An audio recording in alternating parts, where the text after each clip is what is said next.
Hello, everyone. I'm Jake, Hannah, how you doing? and I did an art, and Very nice. Hannah sourced these. They're free range, Dave's, and we have collaged them.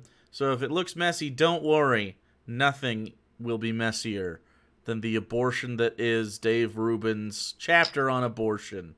Oh God, he's so inconsistent. It's bad. I hate it. I actually thought maybe we'll find common ground. He's always said he's very much for liberty and very libertarian, and he says that like I'm just a classical liberal with libertarian values. No.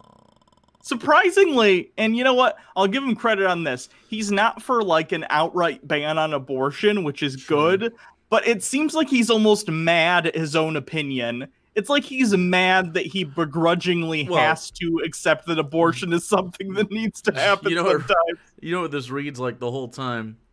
It reads like walking on eggshells to make sure that his Republican fans are like, we can get him. We can get him. We can keep pushing him. Soon he'll want to ban them and have a wife.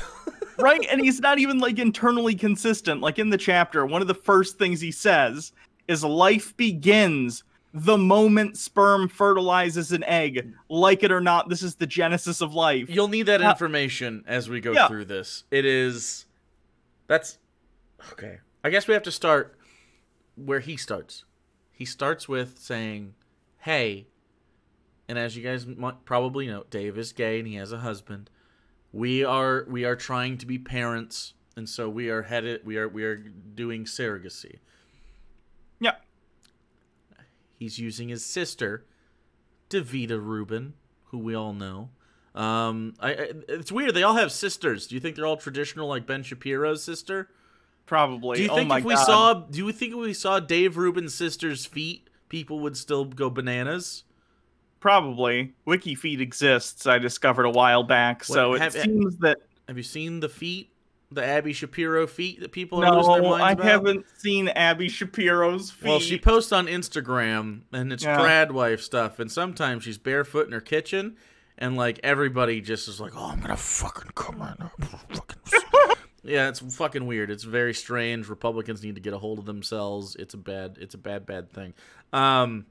Whoever created WikiFeet should have been aborted. Anyway, true.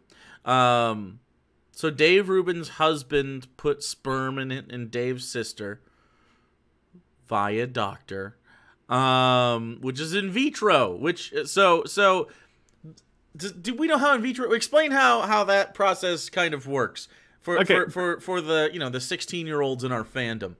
Okay, so in vitro fertilization, basically they inseminate an egg, not an egg, multiple eggs. They can do up to like 25 eggs because they want to find the most viable one, and they will inseminate them with the donor sperm into the donor egg. Correct. So if Dave says that life begins the moment sperm fertilizes the egg, they're going to go through all these fertilized eggs that they do. They're going to look at them with their microscopes, like scientists do, and they're going to go, which one of these looks the most viable, because it costs like thousands and thousands of dollars to get this done. Yeah. So they'll look and see what the most viable one is, and they'll take some of the top ones and they'll implant those in whoever the surrogate's going to be.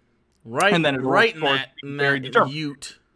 And then what happens to the other fertilized eggs, which according to Dave are human life, they get thrown in the bin. They get thrown in medical waste. So by Dave's own logic, he and his husband are about to abort like 20 children for funsies.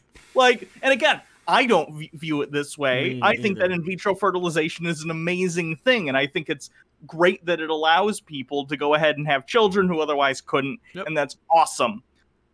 But Dave, if your opinion is that life begins the moment sperm fertilizes egg, isn't it monstrous of you to create 25 lives and then probably only get 1 or 2 at the end of the day and the rest get trashed? Well, no. Isn't that selfish? See, he thinks that it's fine sometimes, specifically in the case where they're just all fucked up.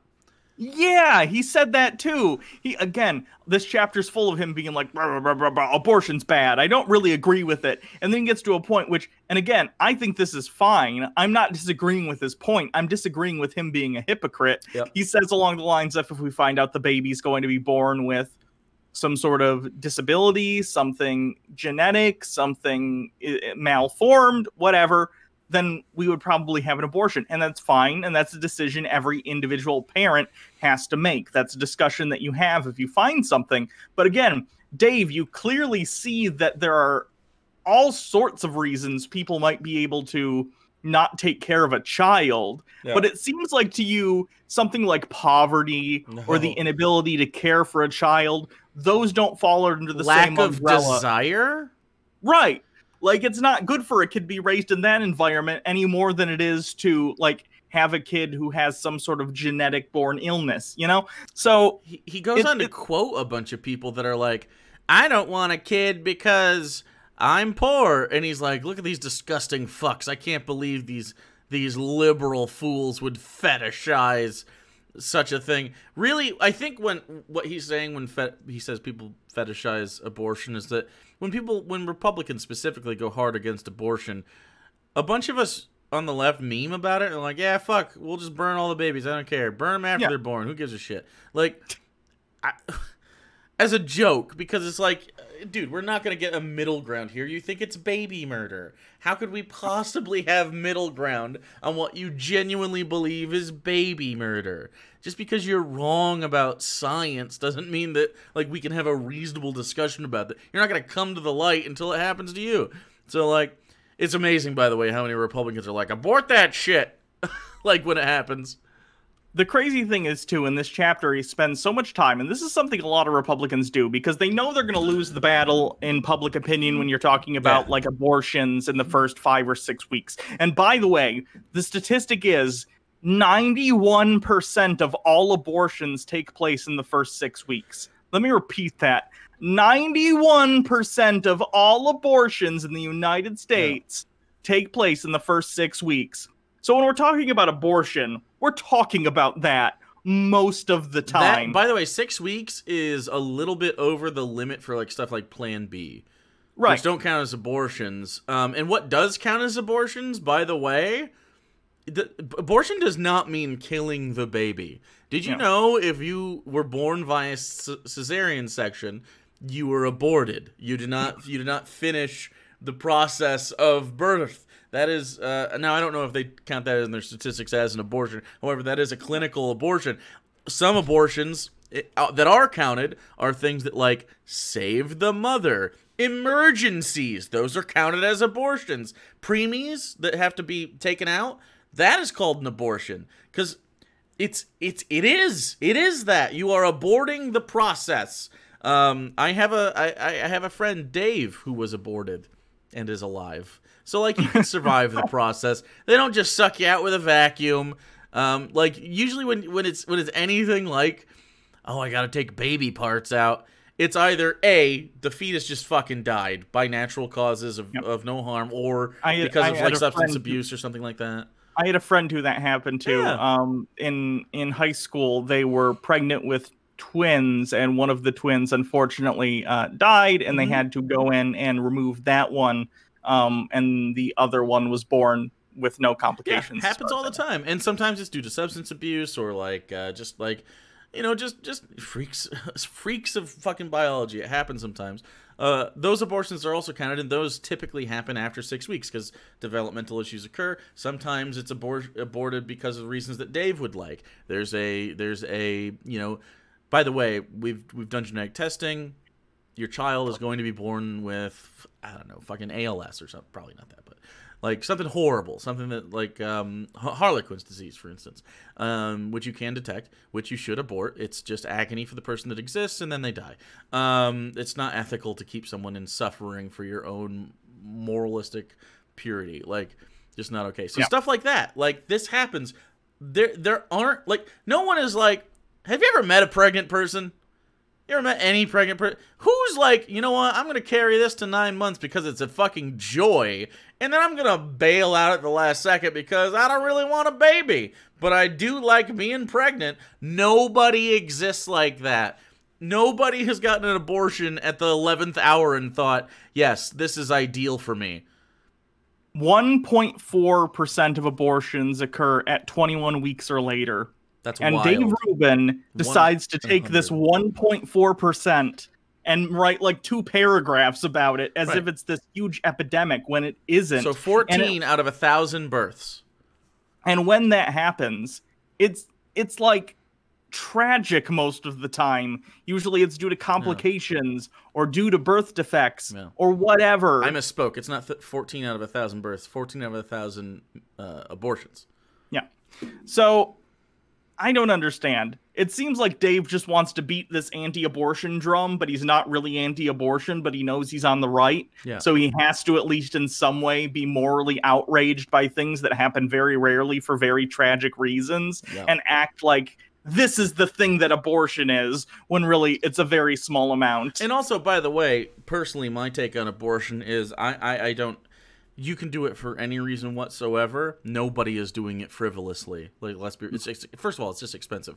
So leaving it just open. Hey, if you are pregnant at any point and you want to at any point get rid of the thing, that's fine. It's okay. Like you can, and if it's viable at the point, you could say, hey, are you willing to carry it to term? We'll do an adoption or something. But that's not even necessarily ethical, in my opinion, either, because of our adoption system. But like, consider the fact that, like, what if someone gets pregnant and their significant other is the breadwinner and that person tragically dies, and now this person is borderline homeless.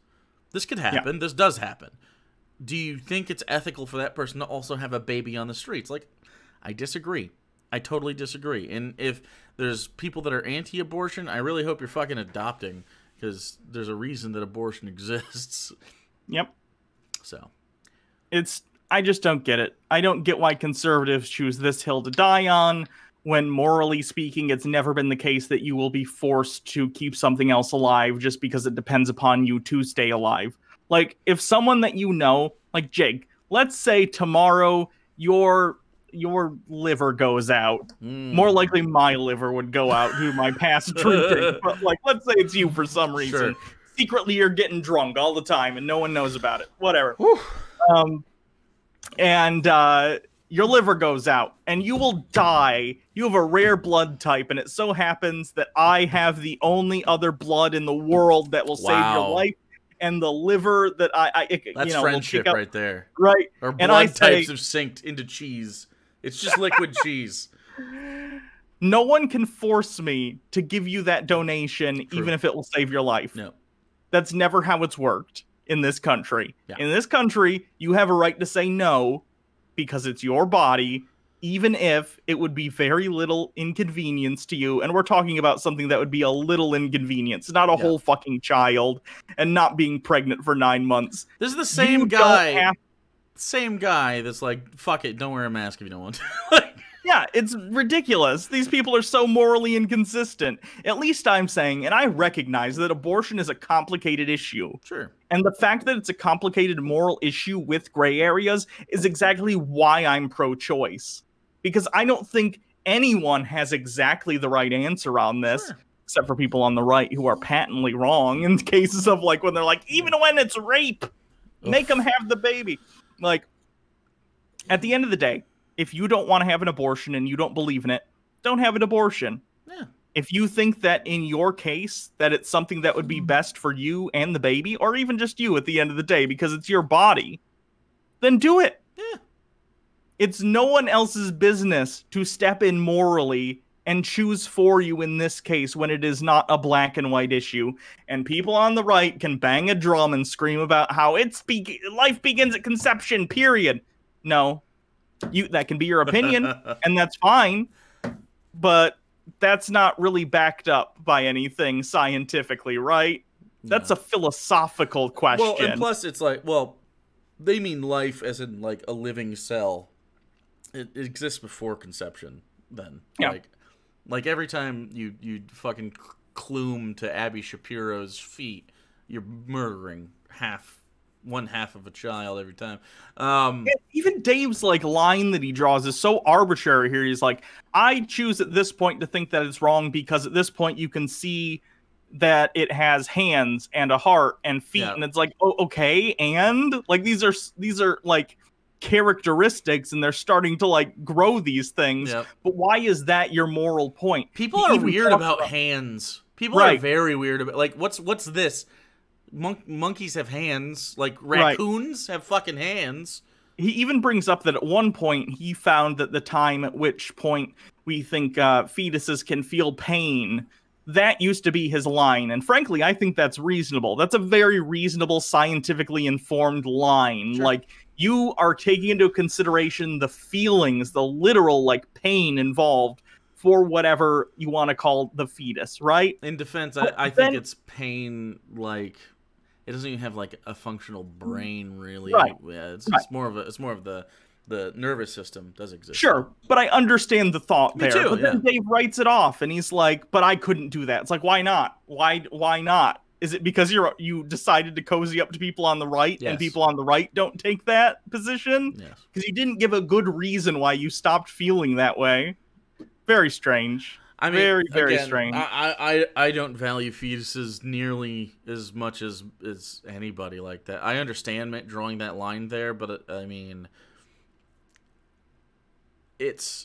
I don't even know that you can make a moral argument to say someone ought to exist now in normal circumstances. Like, what's the world look like in 50 years that person might have to live to? I don't know that there's an ethical argument based on things, people that agree with Dave Rubin. Like, they're ruining a lot of things, including the environment to which we are attuned. Like, I don't know, buddy.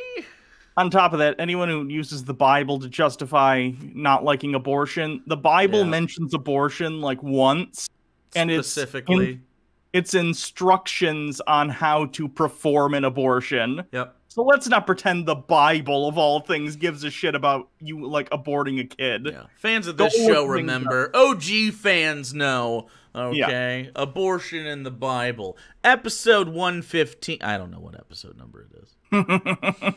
No Speaking idea. of which, we should do another Bible episode. We will. Okay. We're going to edge them, though. Anyway. Is there anything more to talk about? I mean, it's for a complicated issue, it's pretty simple. Isn't that weird? Like, his line is just fucking not right. It's not the right line.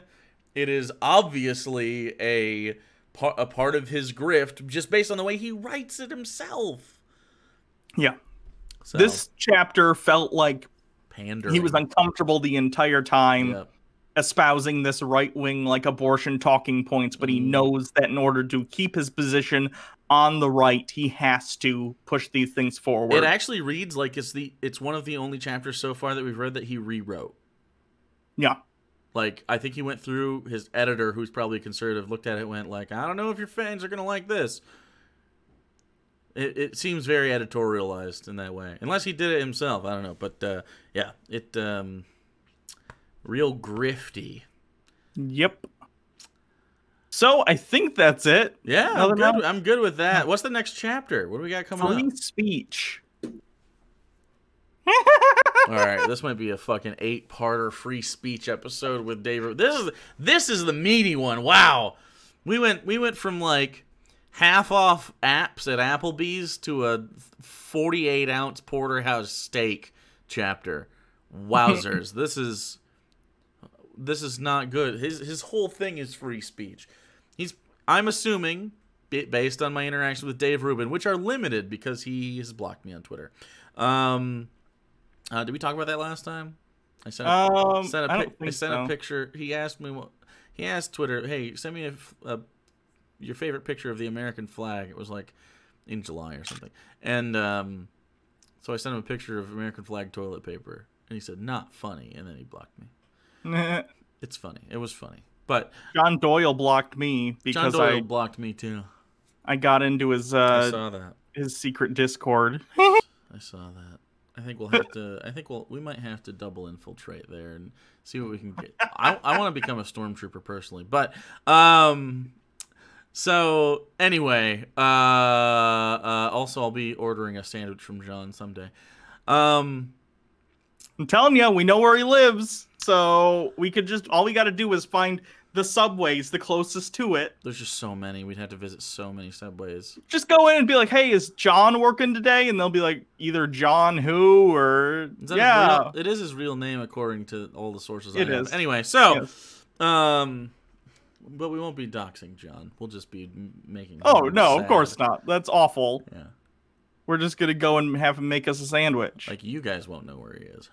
No.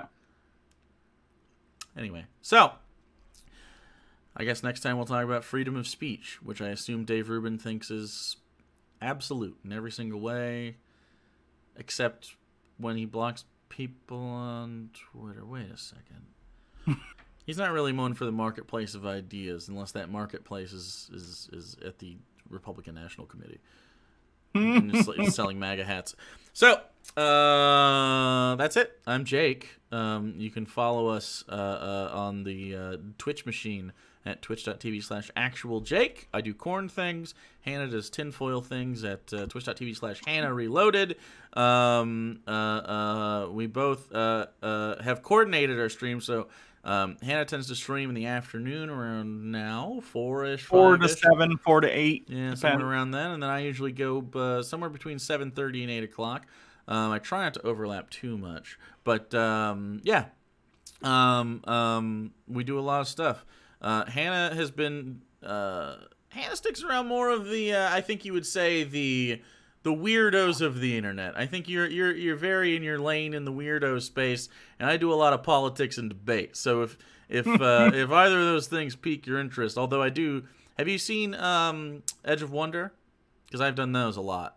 They're on my list. I'm assuming it was one of the people that watched Edge of Wonder on my stream. They're like, hey, you have to check this out. They think of a conspiracy theory. The answer is yes. So, so if you like that shit, check us out on Twitch. I know that a bunch of YouTube people are like, no, I don't like change. Well, I don't give a fuck, okay? That's where a lot of the content is, because it's easier to put out than on YouTube, and they let us make money so that we can continue to survive. True. Whereas YouTube, not as kind. Not as kind. Literally, I don't know if you saw my tweet, did, but yeah. I have an archive channel, and for those of you who don't know, I have an archive channel, Hannah Reloaded, where I put all my streams. My full stream monetized, and then I also cut up highlights, and the clips are not monetizable. I'm pretty sure it's in your titling, but it's like, again, they demonetize stupid shit, and they also like scan. The longer the thing is, they scan less of a percentage of it for stuff that they don't want to give you. I don't know. But anyway, we do that. You can also follow us on Twitter if you want to see me fight TERFs. That's a thing that's been happening a lot. I'm winning. Yeah. I'm winning, I can tell, because I keep getting blocked. Would you suck dick? No. You're transphobic? No. It's fine. Your sexual preferences are fine. Why are you telling lesbians to suck dick? I'm not. I don't care. Why are you so focused on trans women? Trans men exist. Pick on them a little bit. It's weird. Isn't it weird how still male privilege? It just fucking it skips. It just goes like, yep, you got it now, and you're not part of the conversation. You're fine, buddy. Wild. Yeah. And then they're like, the patriarchy, because it's like you're fucking feeding into it. You're feeding into the narratives. Okay. All right. Anyway. TERFs next time. Maybe tonight. I don't know. We'll see if they show up. So that's it. Thanks, everyone. Love your faces. Patreon. Oh, yeah. Someone sent us cheese. Cheese will be coming soon. I'm down for cheese. I hope it survived. It came from the fucking Europe, so we'll see what happens. All right. Have a good night, people. Or day. Whatever. Fuck off.